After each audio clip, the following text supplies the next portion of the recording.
Fala pessoal, e aí, como é que vocês estão? Bom dia, boa tarde, boa noite. Sou o Marcelo, tô aqui de novo para gravar mais um vídeo aí para o nosso canal, beleza? Hoje eu quero falar um pouquinho sobre 5 coisas que me ajudaram a mudar financeiramente, tanto na mente como fisicamente, porque essa questão de pobreza, riqueza, ela é um estado físico, né? Porque indiscutivelmente a pobreza nos deixa num estado físico não favorável, mas também é uma questão de mentalidade. E eu quero falar 5 coisas aí que me ajudaram a mudar esse quesito na minha vida, beleza? Esse é o canal Fé e Finanças. Então bora lá falar dessas 5 coisas aí que mudaram a minha vida financeira. Vou tentar ser breve, eu não vou me alongar muito, né, no vídeo. Eu tô com uma colinha aqui para me ajudar. Então vamos lá. A primeira coisa que fez eu mudar, assim, que fez eu e minha esposa mudarmos de financeiramente para uma vida um pouco melhor, para uma vida melhor do que tínhamos antes, foi não ter dívidas. Não ter dívidas é o primeiro ponto, talvez seja o inicial mesmo, talvez aqui comece tudo. Não ter dívida, porque a questão relação dinheiro e dívida é o seguinte: você recebe, por exemplo, 100 e gasta 90. Você vai ficar só com 10. Então não é o quanto você ganha basicamente, somente, né? Mas é o quanto você gasta. E aqui, nessa questão das dívidas, é onde entra isso. Essa questão de você gastar muito, de eu gastar muito, de eu contrair muitas dívidas.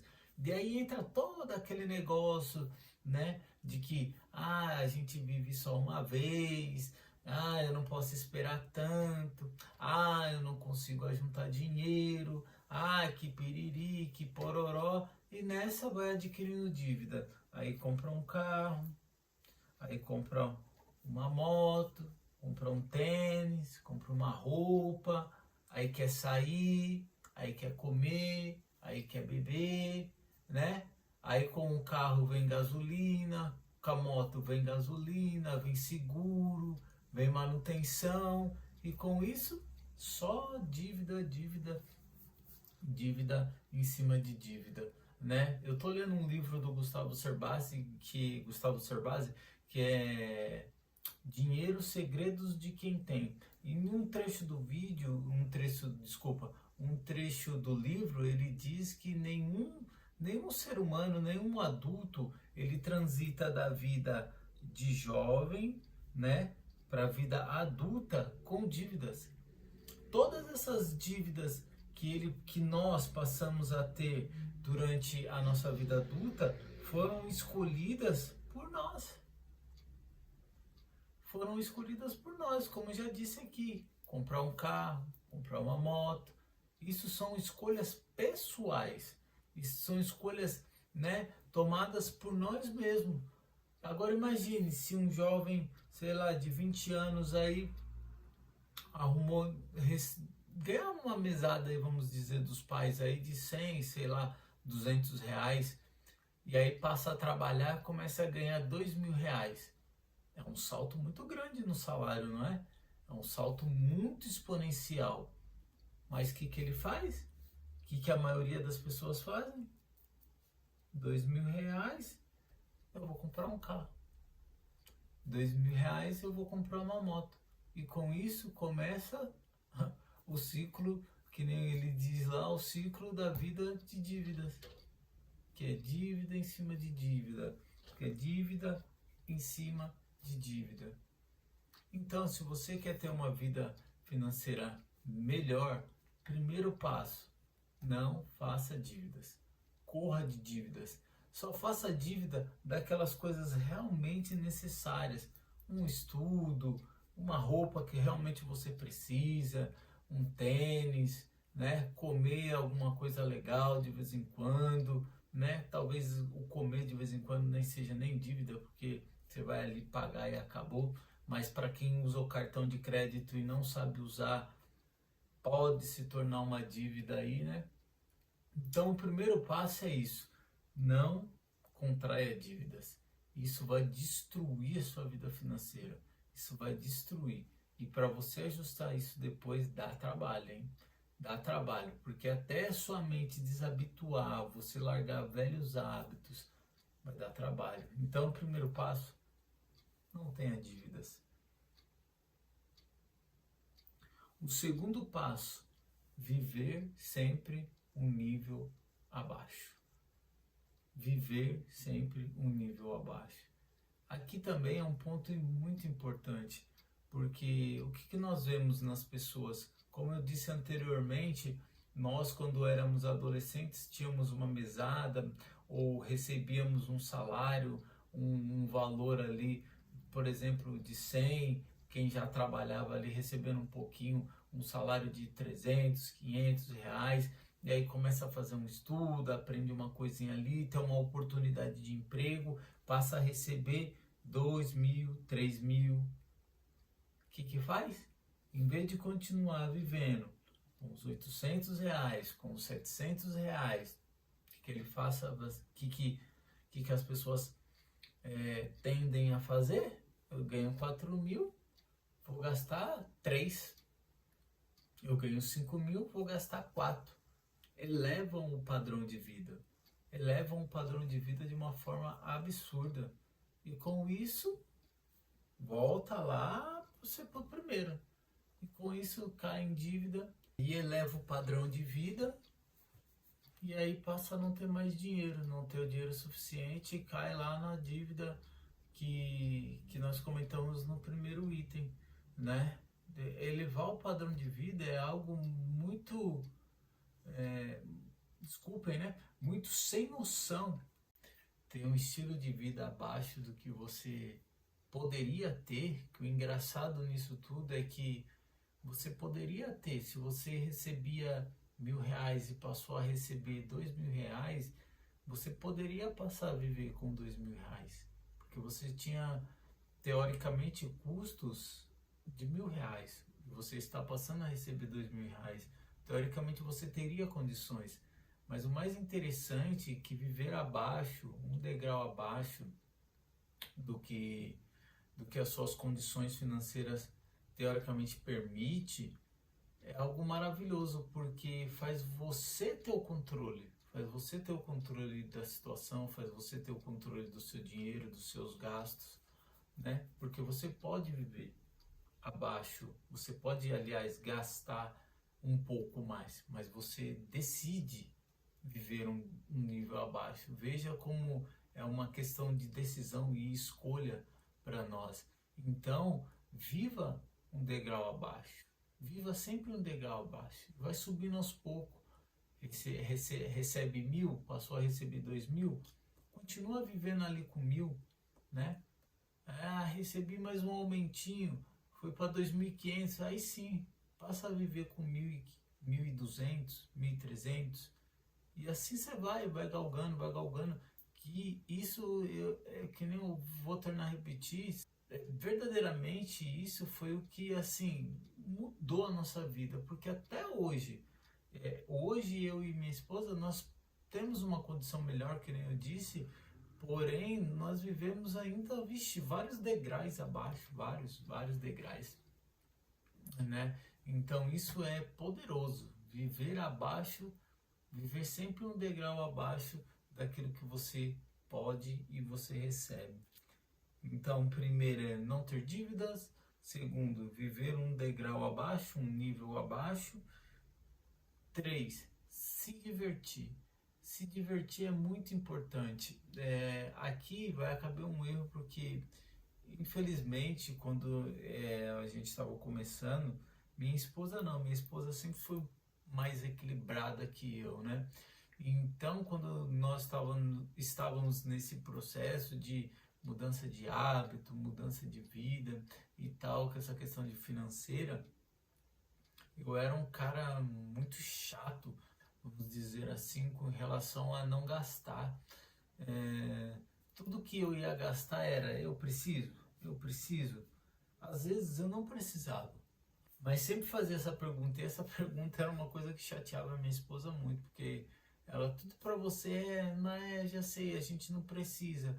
Eu entendo que isso ajudou a gente chegar até aqui, porém poderia ter sido um pouco mais suave, né? Poderíamos ter saído um pouco mais. O Serbasi fala muito bem isso, que os gastos fixos são que assim destroem o nosso orçamento, e os gastos flexíveis são aqueles que nos ajudam e tal, porque, por exemplo, se eu planejo uma viagem, estou planejando uma viagem para daqui 6 meses, e aí acontece do meu carro quebrar, e aí o dinheiro que eu estava planejando para essa viagem, eu vou arrumo o carro, ou vou viajar, né? A viagem é algo flexível, que dá para a gente retardar, que dá para a gente voltar um pouquinho para trás, replanejar, talvez não para o mesmo lugar, ou em uma outra data, em um outro dia, entendeu? É um algo flexível a viagem, não é uma dívida fixa, por exemplo, que nem um financiamento de uma casa, o financiamento de um carro, de uma moto, de algo de longa duração. Por exemplo, várias parcelas no cartão de crédito, que tem pessoas que compram aí parcelado à torta e à direita, e isso acaba prejudicando e engessando todo o seu orçamento. Então, isso lá no começo eu pequei muito, porque eu poderia ser mais flexível e não fui. Mas minha esposa, graças a Deus, ela sempre foi mais flexível que eu, e foi esse ponto de equilíbrio aí, né? Então, uma das coisas que fez a gente mudar, e hoje, graças a Deus, a gente sai muito mais, se diverte mais, né? Come fora, passeia, viaja e faz diversas coisas. Hoje, graças a Deus, a gente eu, né, particularmente, minha esposa sempre foi, mas hoje eu sou, graças a Deus, bem melhor do que eu era antes. Procuro, procuro não fazer mais essa pergunta, é necessário, a gente precisa, né? Eu sei que, assim, é uma pergunta importante, né? Principalmente quando a gente tem poucos recursos, principalmente quando a gente infelizmente está atolado em dívida. É uma pergunta que é necessária se fazer.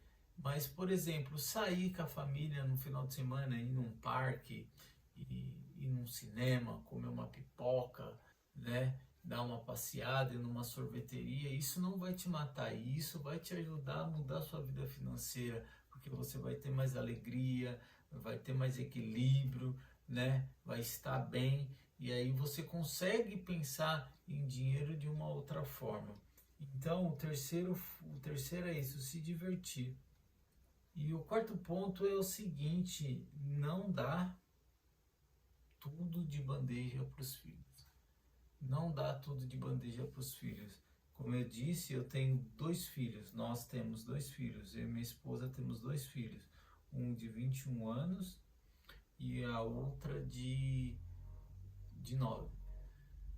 O de 21 anos, às vezes, ele, segundo a mãe dele, questiona que talvez ele gostaria de ter mais do que a gente dá. Mas eu acredito que nós vamos fazer dele um homem melhor, um adulto, um pai, né, um profissional, um homem dentro da sociedade melhor, se ele não tiver tudo de mão beijada. Às vezes eu escuto algumas pessoas aí que têm muito dinheiro falando que eu não vou privar meu filho disso, eu não vou privar meu filho daquilo. Eu não sou rico, não sou milionário, né? Eu, graças a Deus, tenho meu emprego, minha esposa tem o emprego dela.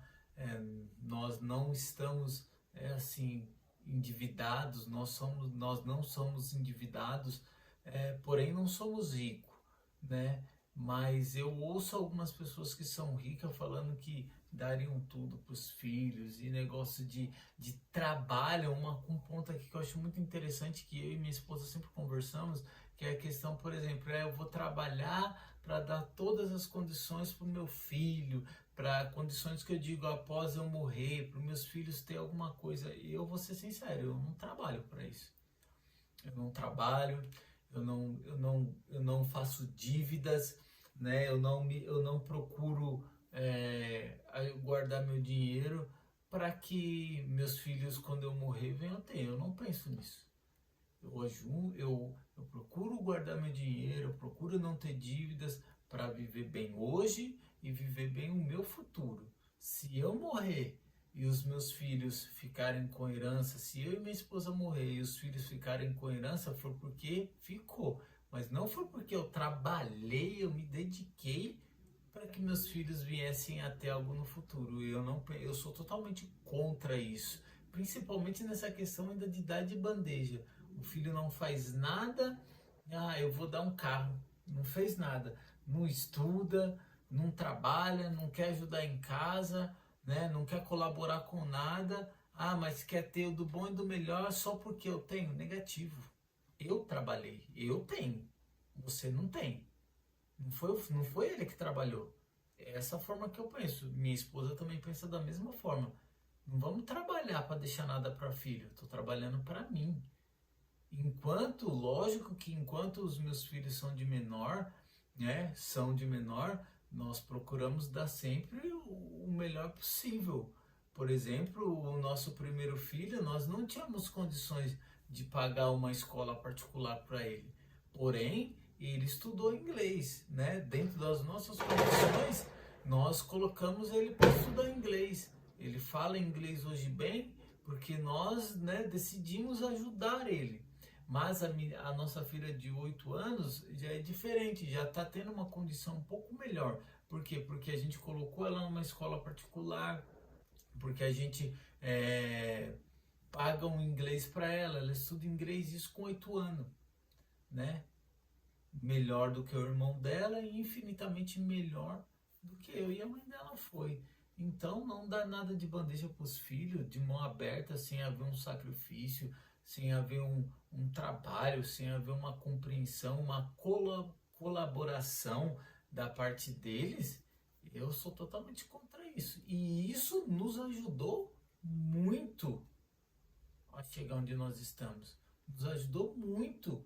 Porque, por exemplo, meu filho, ele quis comprar ele comprou um carro, né? E aí ele queria que eu desse o dinheiro para ele não pagar juros. Mas eu falei para ele, por que você você precisa ter esse carro agora, né? Por que você não ajunta o dinheiro, dá uma boa entrada, ou você consegue comprar esse carro até à vista? Não, que eu quero ter o carro, Eu falei, tudo bem. O máximo que eu posso fazer eu te empresto um cartão de crédito que eu tenho um limite ali que dá para você comprar esse carro aí. Ele deu uma entrada e o restante ele parcela no carro. Porém, ele caiu na questão lá do primeiro item, que é endividar. E foi exatamente o que eu falei. Não existia dívidas no nome dele, mas ele adquiriu uma dívida e agora está endividado. Porém, eu não dei nada de bandeja para ele, né? E pode reclamar, pode falar o que for. Foi o que fez a gente chegar aqui. Isso ajudou nós chegarmos até aqui. Não dá nada de mão beijada para ninguém. Né? Cada um tem sua maneira de pensar, mas pense um pouquinho sobre isso. Não sei se vocês fazem assim, né? De dar tudo de mão beijada. Minha esposa, por exemplo, ela trabalhava num outro local onde tinha uma senhorinha, já era de idade avançada. Ela falava que trabalhava para juntar para dar para os netos. Ela não vivia para ela trabalhava para dar para os netos. Então é uma coisa que eu sou totalmente a favor, contra, né? Não dá nada de mão beijada para os filhos. E o quinto e último, não emprestar dinheiro e nem emprestar cartão de crédito. Né? Possa ser que vocês falem, mas você falou aí atrás aí que emprestou o cartão de crédito para o seu filho. Sim, porém ele está aqui dentro, ele ainda mora conosco. Agora eu vou ser bem sincero, se não fosse um caso de extrema necessidade e ele não morasse conosco mais, eu não emprestaria nem para ele, nem para o meu filho, não emprestaria. porque cada um tem que ter sua responsabilidade. Que nem eu estou falando, a não ser que fosse um caso de extrema necessidade, preciso comprar um remédio, né, preciso comprar algo para o meu filho e eu não tenho dinheiro no momento, tem como você me emprestar? Né? A mesma coisa é dinheiro, porque eu já vi e eu já convivi, e eu acredito que a maioria das pessoas que estão assistindo esse vídeo também já passaram por isso, de emprestar, não receber e a pessoa ainda olhar feio para você. Então, você não emprestar vai ser bom para você. É melhor ele irritado porque eu não emprestei do que eu irritado porque não recebi o dinheiro que eu emprestei. Então, nunca empreste dinheiro. Nunca, nunca, nunca, nunca. A não ser que seja extrema necessidade. Dinheiro e cartão de crédito não se empresta para ninguém. Não se empresta. Porque você vai ser prejudicado, essa dívida vai ficar com você e aí você que vai se ferrar. E ainda, além de se ferrar por ter que pagar a dívida, você ainda vai ficar irritado com outra pessoa. Entendeu? Então, esses foram 5 pontos, 5 itens que me ajudaram a mudar de vida financeiramente. Não ter dívida, viver um nível abaixo, se divertir, não dar tudo de mão beijada para os filhos e não emprestar dinheiro e nem cartão de crédito. E se esse vídeo trouxe alguma informação para você, por mais pequeno que seja, eu e Yasmin vamos pedir para você se inscrever no canal, deixar o like, ativar o sininho de notificação e dar um comentário se você gostou ou não. Então, fui! Tem que ver o vídeo.